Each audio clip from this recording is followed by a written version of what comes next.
Copyright applies to the following verbal and written content. With the exception of the content owner, complete content excerpts and links may be used for nonprofit purposes only, provided that full and clear credit is given to the following names wherein: Diary Single Woman, Diary of a Single Woman, and Miss Anonymous. Appropriate and specific direction to the original content must be used. All rights are reserved.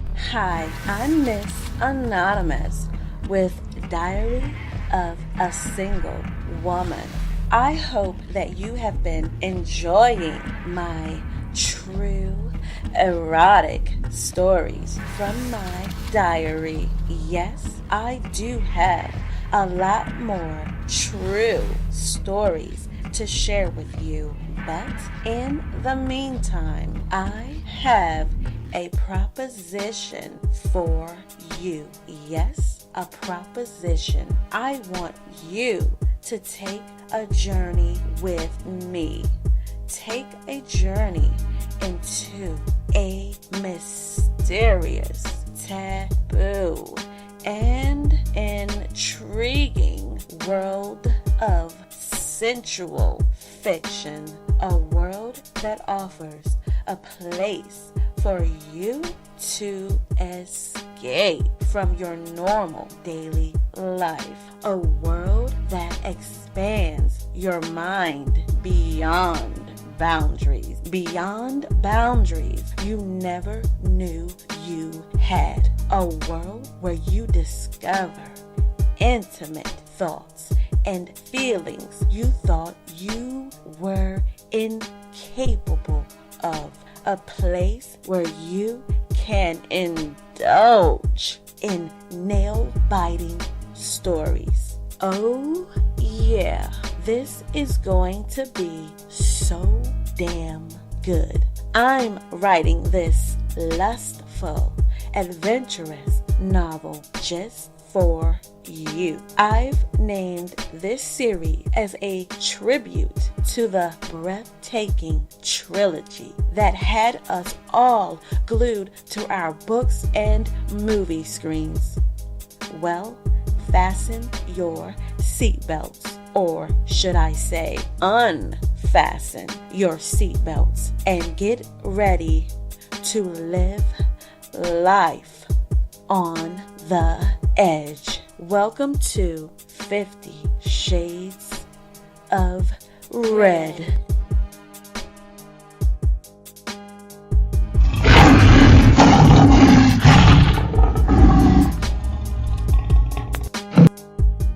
Chapter 7, Part 2. I take it that you enjoyed your bubble bath? Ethan inquired as my body continued to soak in the bath water.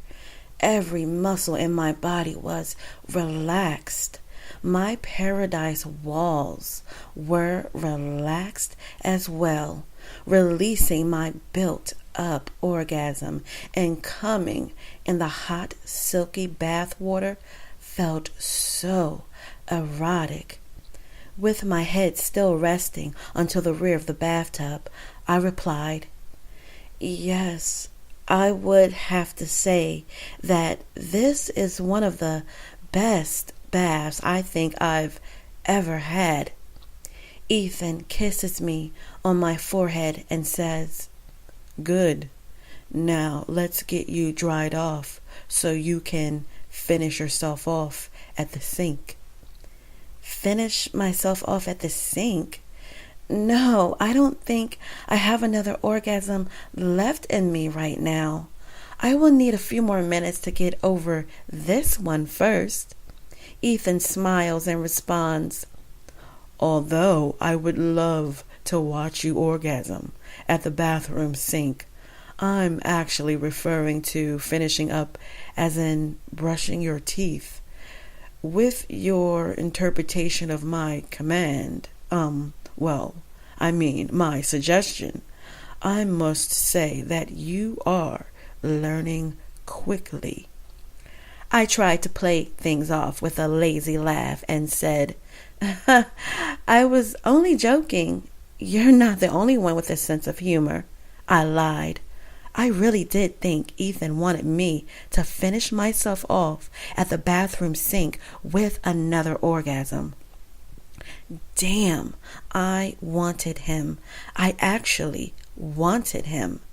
I wanted him to make love to me. Maybe he will once I finish up in the bathroom and get back into my bedroom. This would be our very first time having sex with each other. "How is your headache?" Ethan inquired. "My throbbing headache is almost completely gone. The Advil really... Ring, ring, ring. Ring, ring, ring." My sentence is interrupted by Ethan's cell phone. Ethan stands up from kneeling down beside the bathtub. "Ring, ring, ring. Ring, ring, ring." He walks over to his blue starched shirt that was hanging on the bathroom doorknob and retrieves his cell phone from his shirt pocket. "Hello, Lexi? At 6 o'clock this evening? That's such short notice. I'm actually taking care of some business and will not be available at the time," Ethan explained while looking over at me in the bathtub. "Send Jeffrey in my place to represent me for the company. Then add him to my schedule this week if you can find an opening. 1 hour of block time should be enough for him to brief me on the meeting." "All regional executives are required to be there? Well, this must be an important stakeholders meeting. Okay, fine. Have Alexander ready to drive me. I'm heading over to the office now." Ethan ends the phone call and places his cell phone back into his shirt pocket. He walks back over to the bathtub and kneels down, then lowers his arm into the bathwater to raise my hand up into the air. He places a gentle kiss on top of my hand. "I'm so sorry, but..." I interrupted Ethan. "It's okay, I heard. You have to go to that meeting. I will be fine. Actually, my headache is gone now." "I promise I will make it up to you. Thank you for being understanding, my little dove." Ethan kisses the top of my hand again. "Here, let me help you out of the bathtub." He helps me stand up, then holds both of my hands as I place one foot at a time onto the bathroom floor. "Don't move," he commanded.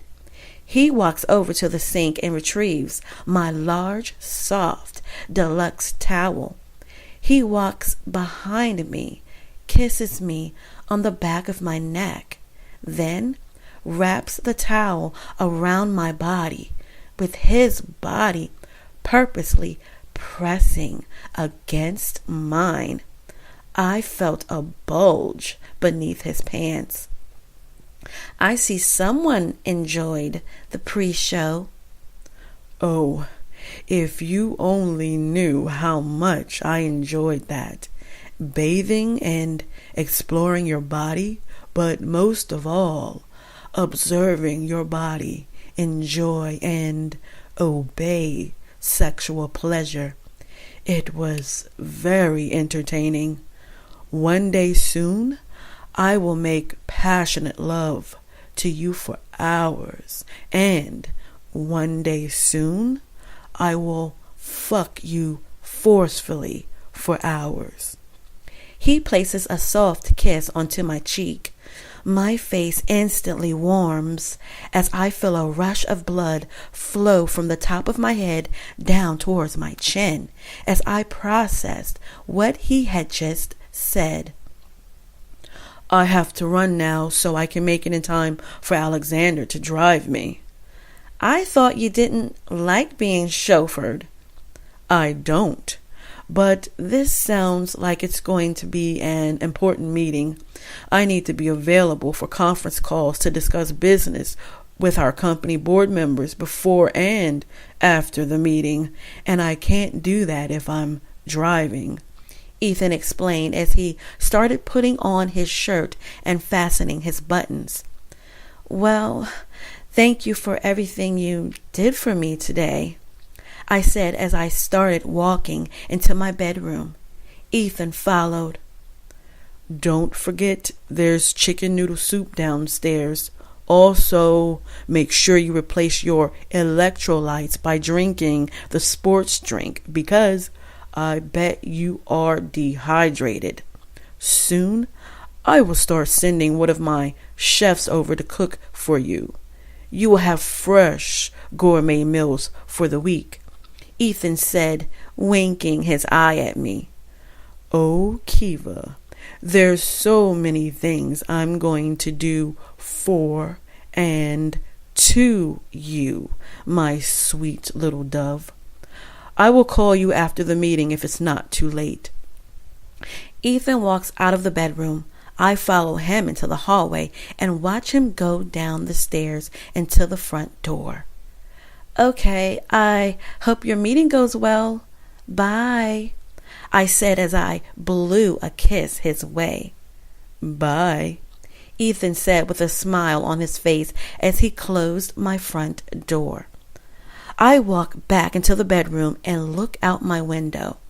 There he goes in his black 911 turbo Porsche.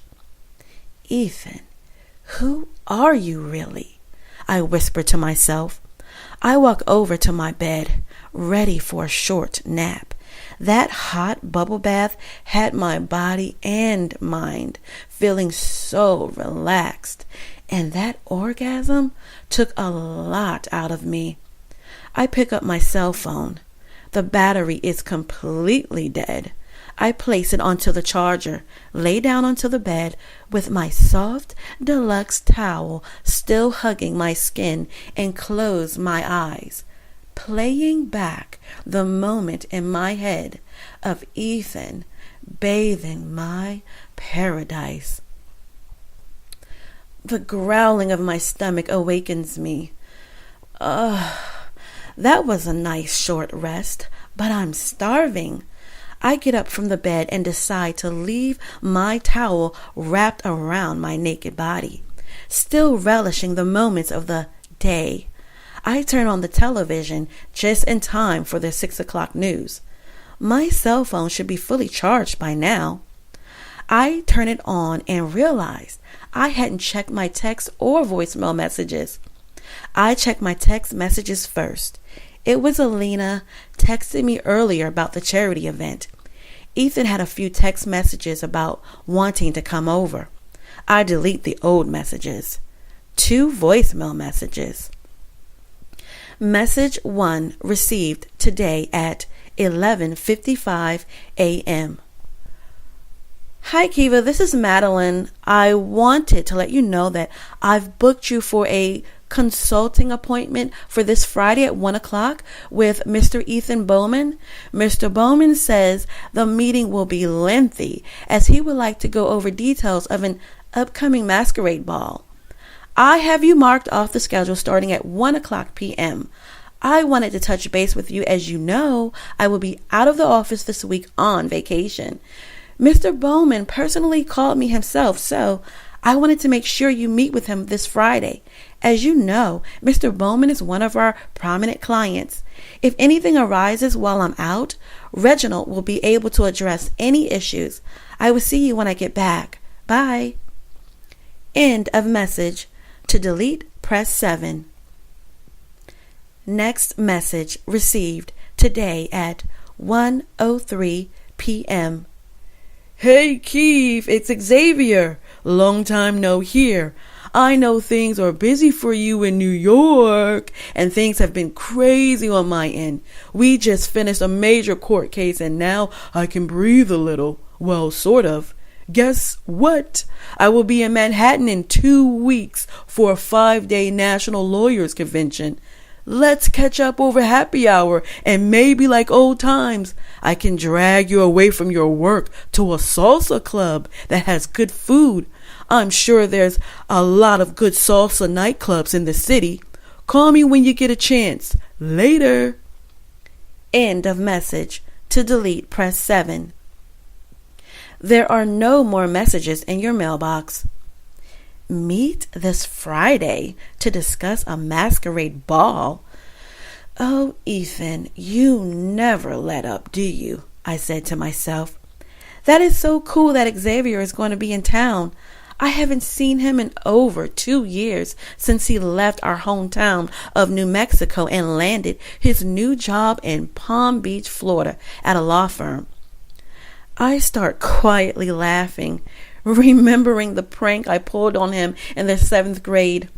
I glued the bottom of his math book to the top of his desk with an entire tube of super glue. We had a major math exam the next day, and Zay couldn't even take his book home to study. He still passed the math exam, though. But my parents suspended my allowance for 2 months to help pay back the money it cost to replace his math book and have the top of the school desk refurbished. Our fun, cool friendship lasted throughout the years.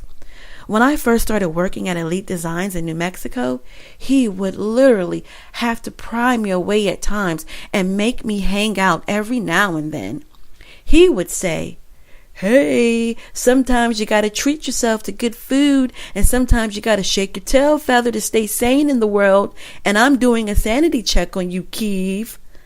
I would always give in to hanging out with Zay for a couple of hours, and I always felt glad that I did. Do I even still remember how to salsa? Speaking of good food, I need to cook my exquisite chicken noodle soup. Oh well, beggars can't be choosers. Maybe I will take Ethan up on his chef idea. That would be nice for someone to cook my meals for me. I go into the bathroom, brush my teeth, make my way downstairs and into the kitchen. Oh no, not this again. Placed on top of my kitchen table is a huge dark green rectangular box with a wide red lace ribbon wrapped around it and a red rose neatly tucked underneath the ribbon. I walk over to the box. I don't care what is in this box. I am not committing to going to any more events until I know exactly what the event will be about, to include the entertainment. I pick up the green box, and underneath is a light red colored envelope with the words written on top: "Open me last." I slide the light red envelope off to the side. I undo the red lace ribbon and remove the red rose from it and place it onto the table. I open the box. Yep, here we go again. There's a wire digital combination lock wrapped around a smaller green rectangular box. I look back into the larger box and retrieve a small dark green envelope. I set everything down onto the table and open the small envelope. It reads, "For you, use this code to open the box. 852. Signed, Ethan. I enter the code into the digital combination lock. The lock releases and I remove the string-like wire. I open the box and just like before, there's more tissue paper. As I begin to remove the tissue paper, my eyes grow wide as I start to see the red and green floral print. Yes, this is the dress that I wanted from the boutique. I pull the dress out of the box and hold it up into the air. Wait, this isn't the style that I saw. Where are the pleats? Where are the ruffles? Where are the sleeves? I hold the dress up to my body. Well, at least the length of the dress is the same. It falls just below my calves. I'm glad it's not a mini dress. Spaghetti straps and the front is V-shaped. Well, it's not bad. I love the colors, pattern, and material. Okay, I like it. As I go to place my new dress back into the box, I see something else inside the box. It's red. I place my new dress onto my kitchen chair and retrieve the other item from the box. I hold it up into the air. Oh, no, he didn't, I said aloud. It was the same red harness outfit that I saw the cocktail waitresses wearing at the charity event last night. The outfit was designed to show a lot of skin, to include a cutout so that my breast could fully be exposed. I look back into the box. I retrieve red fishnet thigh highs. I sigh. Oh, Ethan, what on earth am I going to do with you? I said. My thoughts are interrupted by my growling stomach. I place my gifts back into the box and find a tall glass to place my red rose in with water. Oh, wait, I almost forgot the light red envelope. I pick up the envelope, open it, and remove a light red colored card. On the front, it read, "You are invited." I open the card and it reads, "Mr. Ethan Bowman requests your presence at his residence on this Friday at 1:00 p.m.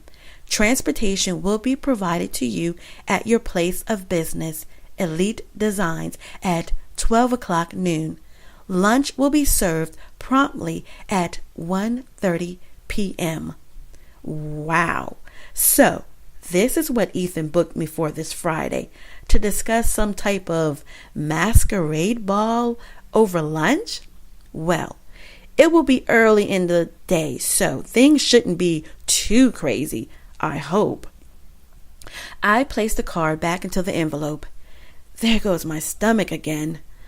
I dig out a pot from my cabinet and cook my chicken noodle soup. Yummy. Everything tastes like filet mignon when you're starving. I wash the dishes, then grab my gifts and head back upstairs into my bedroom. Just in time, one of my favorite game shows just came on. I had better get my things ready for work tomorrow. Buzz, buzz, buzz was the vibrating sound of my cell phone. I pick it up and check it. It was a text message from Ethan. I see that you opened your gifts. I received the text confirmation that the digital combination lock was open. Make sure you wear your floral dress to work on Friday and bring along your harness outfit and fishnets. I will call you tomorrow as soon as I can. Looks like I will be heading out of town for a few days, but I will be back in time for our Friday arrangement. Text me 3 pictures of you right now. The first is a picture of you just standing nude. The second is a picture with your finger inserted inside your paradise. The third is a picture with that same finger inserted inside your mouth. What? He wants me to send naked pictures? Wait, I have to taste my paradise? I'm not doing that. Buzz, buzz, buzz. My phone vibrates again. Ethan sent another text. I've been waiting. I only have 5 minutes left from our break before our meeting resumes. Send those pictures now, Keeva. For some reason, I kind of like being wanted in that way, in a demanding way. I'm in demand. Ethan demands to see me naked. Ethan demands for me to taste my paradise. He is such a freak. The strange thing is, I think I'm becoming a freak too. I adhere to Ethan's request. I take the 3 pictures in the exact way he explained to me. Send. So, That's what paradise tastes like? I laugh. Buzz, buzz, buzz. Ethan sent another text message. That's my naughty girl. I love these. Good night, and I will talk to you tomorrow. Okay, talk to you tomorrow. Good night. Send. I text back. This ends Chapter 7, Part 2. Tune in next week for Chapter 8, Part 1 to find out what happens next. Keeva will finally see where Ethan lives and learn a lot more about him. Will their meeting be strictly business, or is there an open invitation for forbidden pleasure? You don't want to miss what's next. Here's a question for you. Are you into sexting with your partner? Would you consider sending nude pictures to keep the passion going if the two of you were apart from each other? I will be releasing an unscripted video for Chapter 7 Part 2 in the next few days. This is going to be so juicy. Yours truly, Miss Anonymous.